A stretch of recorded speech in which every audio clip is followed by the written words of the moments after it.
দিদির ফোন হয়, রিং করে, গোটা রিং করে, দিদি ফোন তোলে না, আবার রিং করে, ফোন তোলে না, আবার রিং করে, ফোন তোলে না। পার্টির নাম্বার 2 এর ফোন পার্টির নাম্বার 1 বিপদের দিনে চিনতে পারে না। আর তুমি পাড়া 2 পয়সার গুন্ডা, তোমার ফোন কেউ তুলবে বিপদে? এরা কি বলেছিল? এরা বলেছিল 34 বছর বামফ্রন্ট সরকার, তারা অনেক অন্যায় করেছে, তারা প্রতি বছর এসএসসি নিয়ে অন্যায় করেছে, গরিব মানুষের ছেলে পড়াশোনা করে চাকরি পেয়েছিল, এটা অন্যায় হয়েছে। আমরা এসে কর্মচারীদের যা বকেয়া দিয়ে আছে সব দিয়ে দেব, আর ডাবল ডাবল চাকরি দেব, এই বলে সরকারে এলো। তারপরে সরকারে আসার পরে কি করলো? চাকরি বিক্রি করতে শুরু করলো। এমন ভাবে বিক্রি করতে শুরু করলো যে কেউ ধরতে পারবে না, এটা ভাবলো। আগে পরীক্ষা হতো, সেই পরীক্ষায় প্রতি বছর পরীক্ষা হলো, এসএসসি লিস্ট টাঙাতো যে পরীক্ষায় সফল কারা কারা হয়েছে। আর এখন সেই এসএসসি কে হাইকোর্ট সুপ্রিম কোর্টে গিয়ে লিস্ট জমা দিতে বলে যে কারা কারা অযোগ্য, কারা কারা দুর্নীতি করে চাকরি পেয়েছে, তার লিস্ট জমা দাও। এসএসসি কিসের জন্য তৈরি হয়েছিল? 1997 সালের আইনের মাধ্যমে এসএসসি তৈরি হয়েছিল এই কারণেই, আপনি চায়ের দোকান চালান, আপনি মুদিখানার দোকান চালান, আপনি রিক্সা চালক, আপনার ছেলে মেয়েকে কষ্ট করে আপনি পড়াশোনা করবেন, তারপরে পড়াশোনা করার পরে ওই বছর বছর যে এসএসসি হয়, বছর বছর যে প্রাইমারি রিক্রুটমেন্ট হয়, সেখানে তো আপনার ছেলেটি বা আপনার মেয়েটি অ্যাপিয়ার করবে, তারপরে মেধার ভিত্তিতে সে যোগ্য হলে চাকরি পাবে। এই উদ্দেশ্যেই তো এসএসসি তৈরি করা, এই উদ্দেশ্যেই তো ডিপিএসসি তৈরি করা, এই উদ্দেশ্যেই তো West Bengal board of primary education তৈরি করা। তারপরে কি দেখলেন? প্রতি বছর এসএসসি হচ্ছে না, প্রতি বছর টেট হচ্ছে না, প্রতি বছর শিক্ষক নিয়োগ হচ্ছে না। বাজারে কি হলো? বাজারে ক্রাইসিস তৈরি হলো, চাকরির ক্রাইসিস। একদিকে কোন শিল্প কারখানা নেই, অপরদিকে এসএসসি টেট নেই, বাজারে ক্রাইসিস তৈরি হলো। ক্রাইসিস হলে কি হবে? ওই সাপ্লাই ডিমান্ডের স্বাভাবিক ফর্মুলা, ক্রাইসিস হলে সাপ্লাই কম হলে ডিমান্ড বেশি হবে। তাহলে কি হবে? এরা দেখলো প্রতি বছর এসএসসি নিলে চাকরি বিক্রি করে কম টাকা পাওয়া যাবে, তাহলে কি করতে হবে? 2 বছর 3 বছর নেওয়া যাবে না, আরো ক্রাইসিস হবে। আগে 10 লাখে বিক্রি করতে হবে, এখন 15 লাখে বিক্রি করব। তাই করলো। 15 লাখ, 20 লাখ, 25 লাখ, যে যার কাছে যেমন পেল নিয়ে চাকরি বিক্রি করলো। এরা বুঝতে পারেনি যে লাল ঝান্ডা যতই শূন্য হয়ে যাক, এরা সমাজের উপকারের জন্য সব সময় রয়েছে। এই ছেলেমেয়েরা যখন বঞ্চিত হলো, তারা প্রথম আন্দোলন করতে শুরু করলো। এই যে আন্দোলনকে এরা বন্ধ করে দিতে চায়, যে ধর্মঘটকে এরা ভয় পায়, এরা প্রেস ক্লাবের সামনে গিয়ে আন্দোলন শুরু করলো। কি আন্দোলন?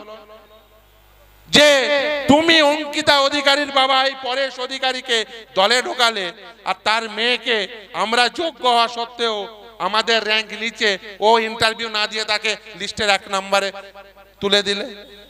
তাদের আন্দোলন স্থলে কে গেল? মমতা বন্দ্যোপাধ্যায় নিজে গেল। এই লোকসভা ভোট, তার আগের লোকসভা ভোটের গিয়ে বলল কি, দেখো লোকসভা ভোট চলছে, আমরা এই সময় কোনো ডিরেক্ট অ্যানাউন্সমেন্ট করতে পারছি না, 5টা তোমাদের মধ্যে থেকে 5টা ছেলে নেব, আর সরকারি আধিকারিক 5 জনকে নেব। আর তার মাথায় কাকে বসালো? ওই এখন জেলে আছে ডক্টর শান্তি প্রসাদ সিনহাকে। যে 5টা ছেলে আন্দোলন করছিল, সততার সঙ্গে আন্দোলন করছিল, ওই যে বলি আমি যে ওর হাত কেউ ধরবে না। এই অঞ্চলের বন্ধু যারা হাত ধরে আছেন তাদেরও বলছি, আমি পরে আসবো ওই পার্থ চ্যাটার্জির গল্পে। এই অঞ্চলের যারা ওই বাইক টাইক নিয়ে ঘুরে বেড়ান তারা তো শিক্ষা পাবে। তো তাদের হাত ধরলো, তাই হাত ধরে কি বললো? যে তোমরা 5 জন, এই 5 জন মিলে এই যে দেখবে যে চাকরির পরীক্ষায় এই নিয়োগে কোনো দুর্নীতি রয়েছে। যে 5 জনকে স্টুডেন্টকে নিল তাদের প্রত্যেককে র্যাঙ্ক জাম্প করে চাকরি দিয়ে দিল, এই আন্দোলনটাকে বন্ধ করে দিল।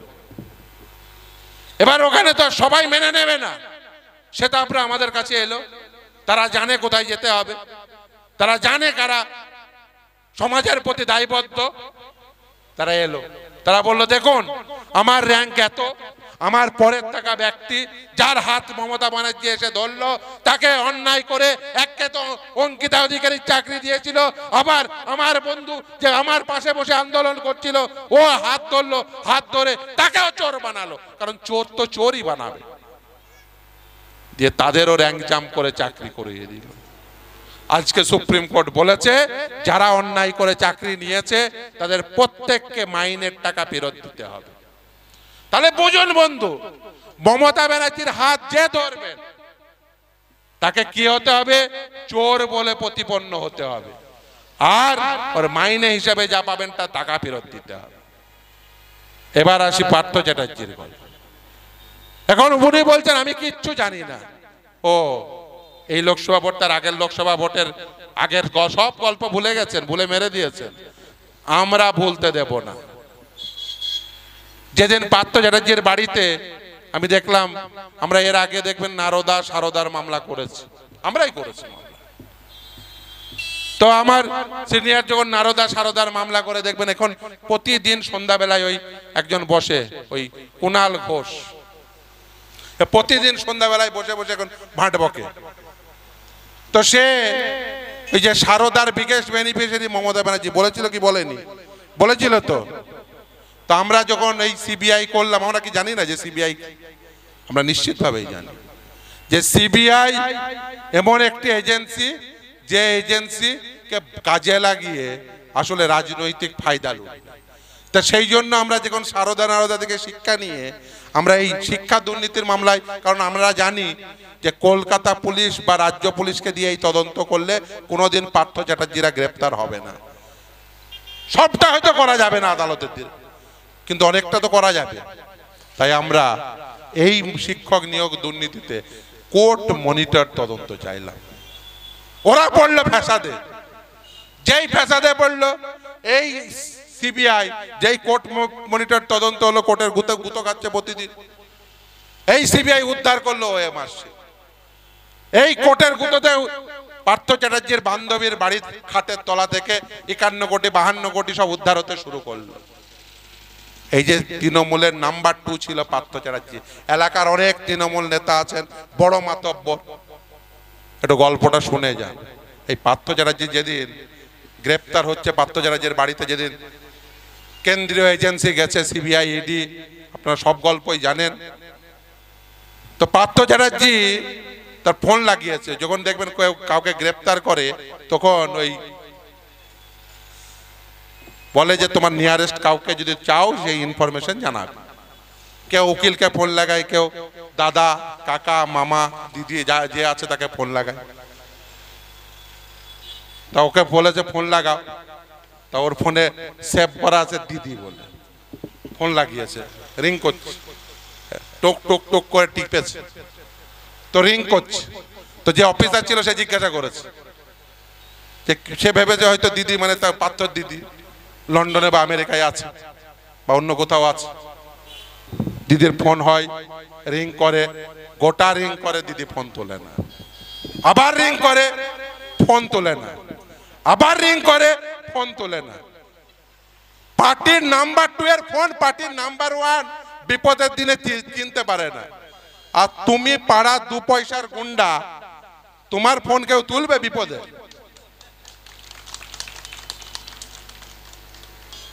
পার্থ চ্যাটার্জির ফোন পার্থ চ্যাটার্জির দিদি তুলে না, আর তুমি পাড়া 2 পয়সার ওই ভো ভো করে মোটরসাইকেল নিয়ে মস্তানি করছো, তোমার ফোন তুলবে কালকে? ও দিদি তুলবে না। এখন চাকরি দেখেছেন চলে গেছে। সরকারটা যদি অযোগ্য হয় দেখবেন অনেকে এখন আন্দোলন করছে। এই যে 26,000 চাকরি বাতিল হলো, সবাই কি অযোগ্য? সবাই কি অবৈধ? না। তাহলে এদের বাতিল হলো কেন? আমাদের দেশের সংবিধানে নির্দিষ্টভাবে বলে দেওয়া আছে কে কোন কাজ করবে। এই যে ভোটে, এই যে 26-এ ভোট আসছে, সবাই ভোট চাইতে যাবে। সিপিএম ভোট চাইবে, বিজেপি ভোট চাইবে, তৃণমূল ভোট চাইবে, অন্য 5টা দল ভোট চাইবে, কংগ্রেস ভোট চাইবে, সবাই ভোট চাইবে। কি বলবে? যে আমাদেরকে ভোট দাও, আমরা সরকার গঠন করব, আমি এমএলএ হব, দিয়ে আমি তোমাদের উন্নয়নের কাজে লাগবো। যারা সরকার গঠন করবে তারা মাস্টার নিয়োগ করবে, ডাক্তার নিয়োগ করবে, হাসপাতাল বানাবে, রাস্তা বানাবে। এই উদ্দেশ্যে তো সরকার বানায়। সরকারে আছে মমতা ব্যানার্জি, এসে বলছে কি? বলছে আমি কিছু করতে পারছি না, ওই বিকাশ ভট্টাচার্য, বিদ্যাস্বামীরা সব আটকে দিচ্ছে। তা ভোট চাইতে আসো কিসের জন্য? বলো আমার করার কিছু ক্ষমতা নেই, যা করবে বিকাশ ভট্টাচার্য করবে। তাহলে বিকাশ ভট্টাচার্য পার্টিকেই ভোট দাও, ওকে দিয়ে কি হবে? ও তো ভোট পেয়েও কিছু করতে পারবে না। ও যে ভোট পেয়েছে, কালকে ও কিছু করার ক্ষমতা নেই। ও মস্তিষ্কে কিছু থাকলে তো করবে। ও যা আছে এইখানে গলার নিচে, গলার উপর থেকে আর তো কিচ্ছু নেই, ও পুরোটাই তো খালি। আর তার উপরে লেগেছে 2 নম্বরই। ও আমি বলি তো, দেখবেন আমি প্রায়শই বলি, এই যে দেখবেন নিয়োগের পরীক্ষায় বলে আমরা কোনো নোটিশ বের করলেই ওর মামলা করে। যার 4 লাইনের নোটিশ লেখার ক্ষমতা নেই ঠিক করে, ওই তো শুনেছেন ইংরেজির ছিরি, যার 4 লাইনের নোটিশ লেখার ক্ষমতা নেই সে নাকি সরকার চালাবে। একটা নোটিশ ঠিক করে লিখতে পারে না, একটা নোটিশ লিখতে গিয়ে আদালতে গিয়ে মুখ থুবড়ে পড়ে, সে নাকি সরকার চালাবে। সরকার তারাই চালাবে যারা সরকার চালাতে পারে। আপনার ছেলে, আপনি চায়ের দোকান চালান, আপনি রিক্সা চালান, আপনি কি চান? যে আপনার ছেলে পরিশ্রম করে এই রাত্রিবেলায় পড়াশোনা করবে, এসএসসি, টেট, প্রাইমারির সিলেকশনে বসবে, সে তার যোগ্যতার মেধার ভিত্তিতে চাকরি পাবে। চাকরি পেল। কিন্তু সরকারটা বুদ্ধদেব ভট্টাচার্যের আমলে সরকারে যারা চাকরি পেয়েছে, কারো চাকরি গেছে? কারো চাকরি গেছে? বুদ্ধদেব ভট্টাচার্যের আমলে উকিল ছিল না, না হাইকোর্ট ছিল না, সুপ্রিম কোর্ট ছিল না। আরে জ্যোতি বসুদের আমলে সিদ্ধার্থ শঙ্কর রায়, অজিত পাঁজারা ছিল, একজনের তো চাকরি যায়নি। কেন যায়নি? কারণ বুদ্ধদেব ভট্টাচার্য, জ্যোতি বসুরা সাদা খাতার মাস্টার বানায়নি। আর মমতা ব্যানার্জি এসে কি করলো? সাদা খাতার মাস্টার বানালো। ফলে বিকাশ ভট্টাচার্য, বিদ্যাস্বামীরা গিয়ে আদালতে গিয়ে বাতিল করে এল। আর যে যোগ্য, যে অবৈধ, আদালত বলল তাদের তালিকা দাও। এমন অযোগ্য সরকার, কে বৈধ তার তালিকা পর্যন্ত দিতে পারলো না। ফলে আপনার ছেলেটি যে মেধাবী, যে মেধার ভিত্তিতে চাকরি পেল, তার চাকরিটাও চলে গেল। তার কারণ সরকারটা অযোগ্য। সরকার যদি অযোগ্য হয়, সরকারের মাথায় যে বসেছে তার মাথায় যদি কিছু না থাকে, তাহলে জানবেন যে সব থাকা সত্ত্বেও কিছু করা যাবে না।